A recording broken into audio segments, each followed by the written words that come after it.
I chose my path, you chose the way of the hero. And they found you amusing for a while, the people of this city.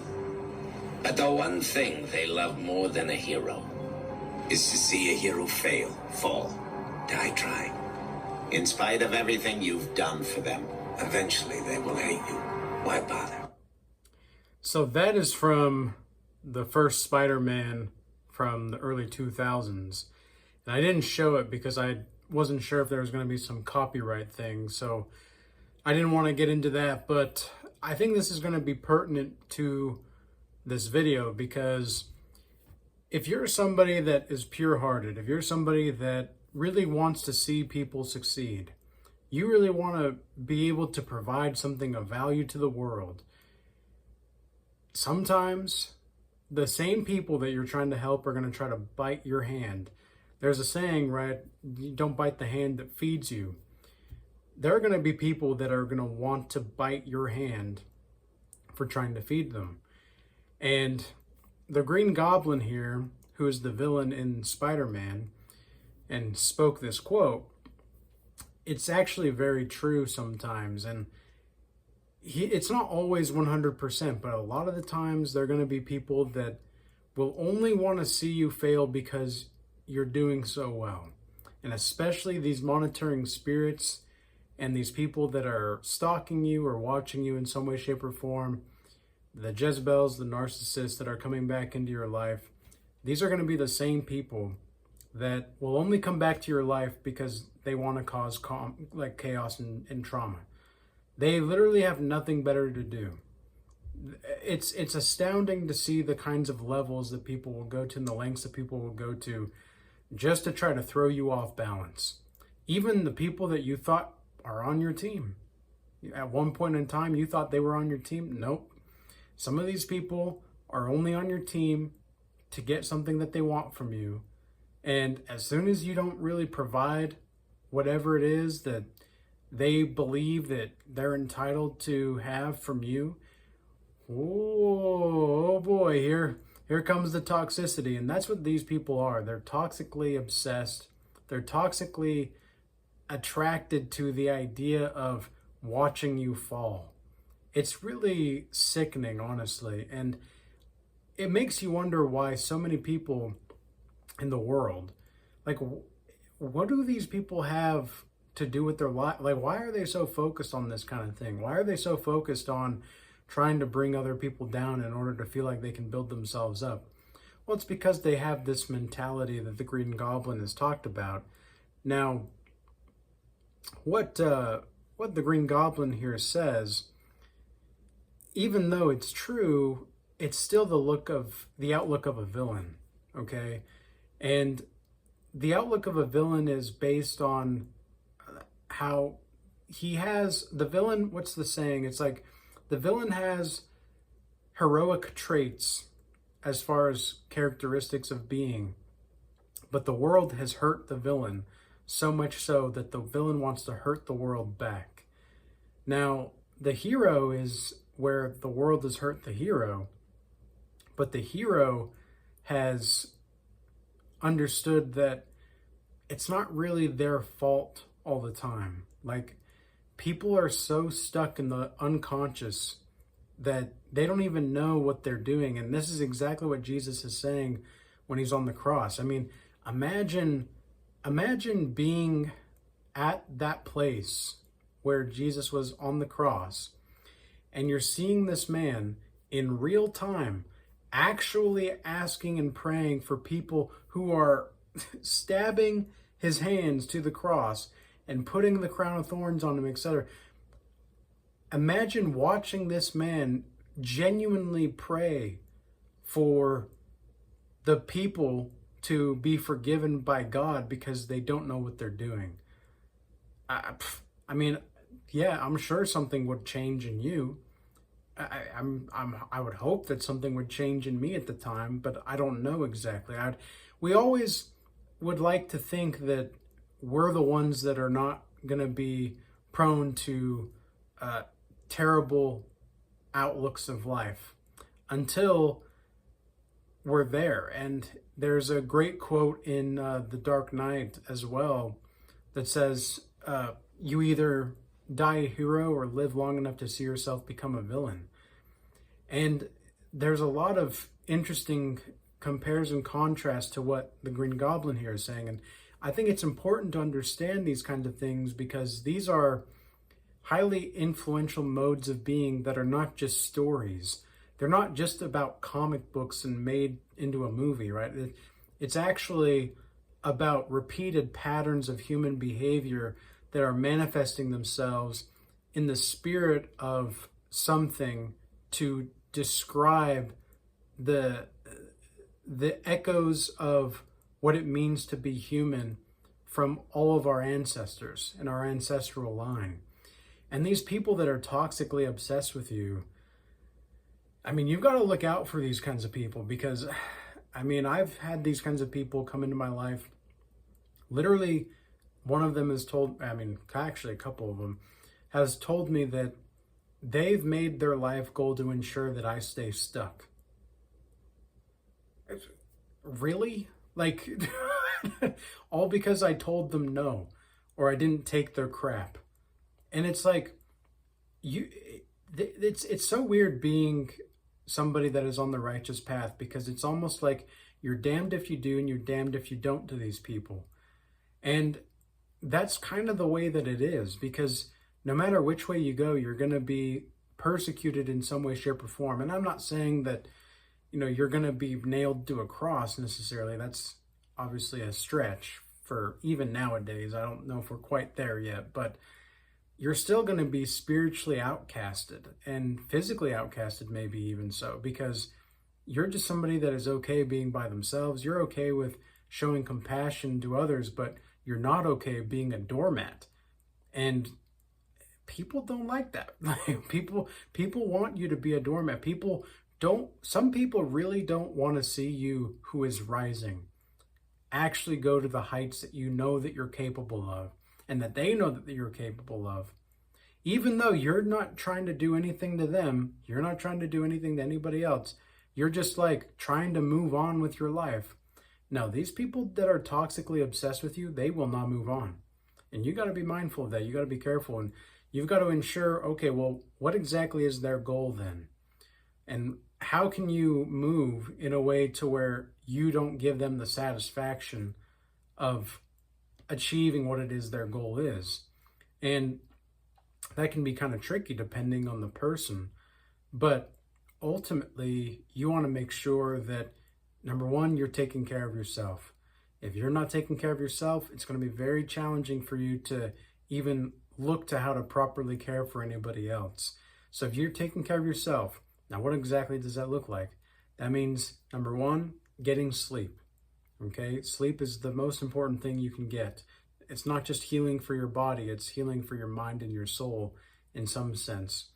I mean, especially your mind, but your soul, there are certain studies that say that when you're dreaming, which I genuinely think that when you enter the dream state, you're also entering a more timeless state because the brain is plastic and the brain is basically an electromagnetic neurotransmitter where it's a satellite. Okay, so you can literally be just a satellite, a physical satellite into the spiritual realm, the timeless realm.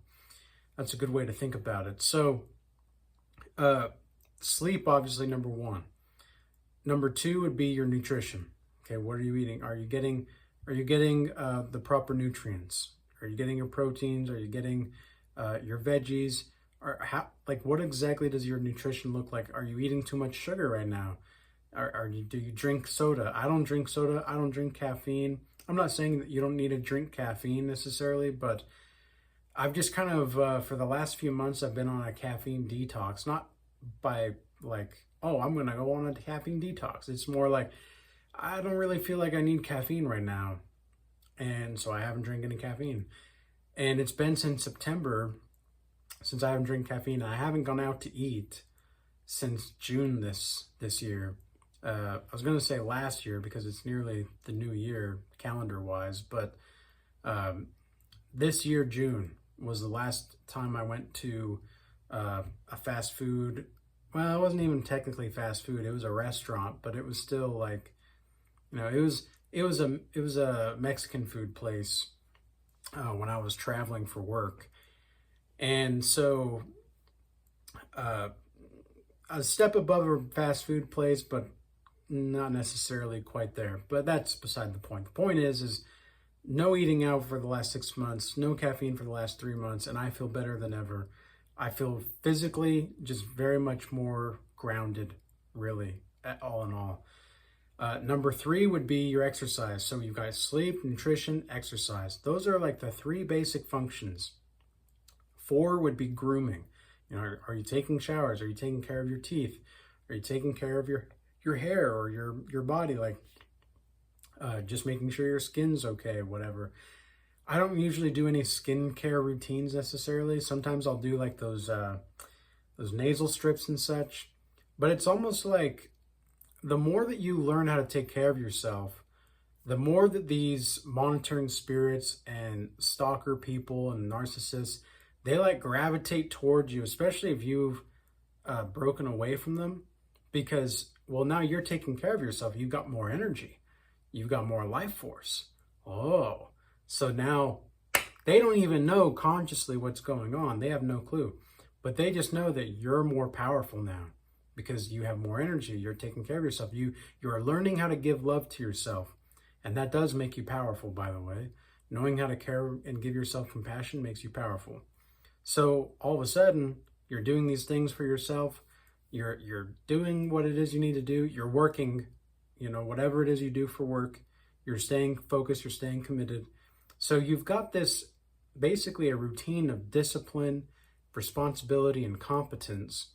And that is like, that is a trigger warning for anybody out there that is faking their life. Now, a lot of people are very cocky and confident, seemingly.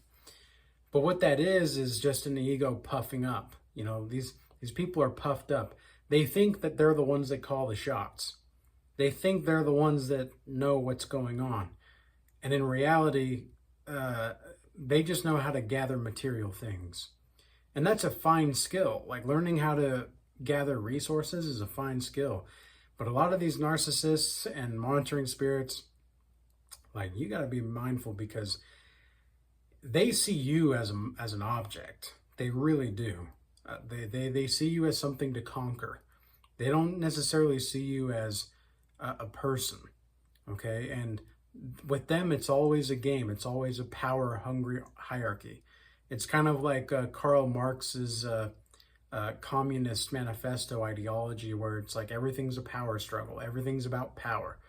It's like, gee, Louis, if everything's about power, then that's a rough go. Now, don't get me wrong. I'm interested in influence and I'm interested in power, and I don't try to hide that.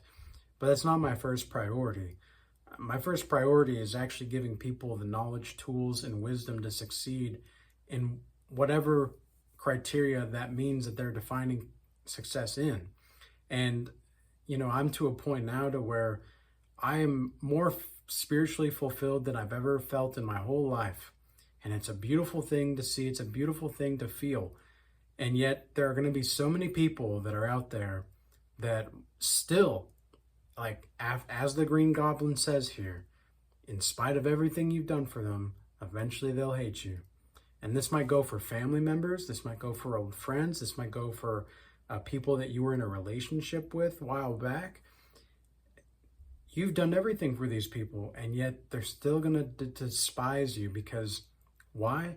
You have the ability to carry your heart forward with confidence and collectedness and in a manner where you're not necessarily indifferent to these people. You just, sometimes you might not feel anything towards these people anymore. It's like, I just don't really feel anything towards you. You know, and they don't like that. They want you to be reactive. They come back into your life. These people will come back into your life just to try to get something, whether it's a reaction or whether it's a material thing or your energy. So you got to be mindful of that. You got to pay attention and surround yourself with people that actually want to see you succeed. Okay? And that can be hard to discern sometimes because you got to watch out for the love bombing. You got to watch out for the excessive, flattery. Like, there's a verse in the Bible that says something along the lines of a woman, the lips of the strange woman is like a drip from a honeycomb, or something along those lines in Proverbs. And what that's saying is, especially with women and men, or with women to men, many men will fall into that kind of flattery from women, because a lot of men don't really get that kind of feeling from women, or they don't get told certain things from women. And so when a woman tells them some sweet nothings, I mean, they're all over it. So you got to be mindful of, especially as a man in today's day and age, of what exactly, like, is this person after something? Is this person really after like something apart from trying to build a relationship? And most of the time with women, it's like, obviously with women as a man, you've got to be able to provide something. But otherwise she wouldn't be there. Whether that's excitement or whether that's money. You know, I'm not saying you should be the money person in any way, shape, or form, but it is true that some women are not the right kind of women, will be with you just for your money. But if you can bring a healthy excitement to the relationship, that's a different story. Okay, and women will like that and appreciate that a lot more. But, and women need to look out for what the man is doing as well. Like, what is the man really after? You know, is he demonstrating certain things? Is he just telling you what you want to hear? And women will get stupid in their heart sometimes. Men will get stupid in other places. Okay, but women will get stupid here sometimes in their heart. They'll hear things and they'll think like, oh, you know, maybe I can change this person. I see more women wanting to change men, and a select few men, than the men wanting to change women. Men just want a simple life. Like, they really don't care. They just want loyalty. Like, a good man, let's say, a good man doesn't really care for sex. I mean, obviously that's a great thing to have in a relationship down the line, but at first, that's not what it's about for the good man. For the good man, he wants respect, loyalty, and cooperation. Those are the things that a good man wants in the beginning. And if she can keep that consistently, things are going to go well. Things are going to go great. But, you know, that's what a lot of these monitoring spirits and Jezebels and narcissists, they don't want to see you in a happy, healthy relationship. And so some of these women, I've literally had women that I've rejected that have really tried to get me in jail because of me rejecting them. It's absolutely nuts what some of these people will go to just because they feel like their ego got hurt. It's crazy. But that's why you need to surround yourself with better people. And if you're looking for a godly community that really wants to encourage other people, and, you know, your network is your net worth, and we have the free Discord available for the Regal Change Academy with some free resources as far as fitness, meditation, etc., dream interpretation, that kind of a thing. And then we have also the Regal Change Academy, the paid community, which both of the links are in the description box below in this video. And in the paid community, we have a bunch of different classes. The meditation course and class. We have the Art of War. We finished the 7 Deadly Sins class series just a couple months ago. And now we've got a whole bunch of other things that are happening in this community. I'm really excited to see where this is going to go. In the free, in the free community, we don't do the calls, but in the paid community, we'll do 2 weekly Bible study calls, as well as a weekly congregation, the Regal Assembly call, where we gather and we talk about a variety of different subjects. So with all that being said, I do want to appreciate everybody that is tuning into this video, that has moved from the YouTube platform over to the X, Rumble, and Instagram platforms as well. I appreciate your guys' extra support. And with all that being said, peace be with you. Till next time.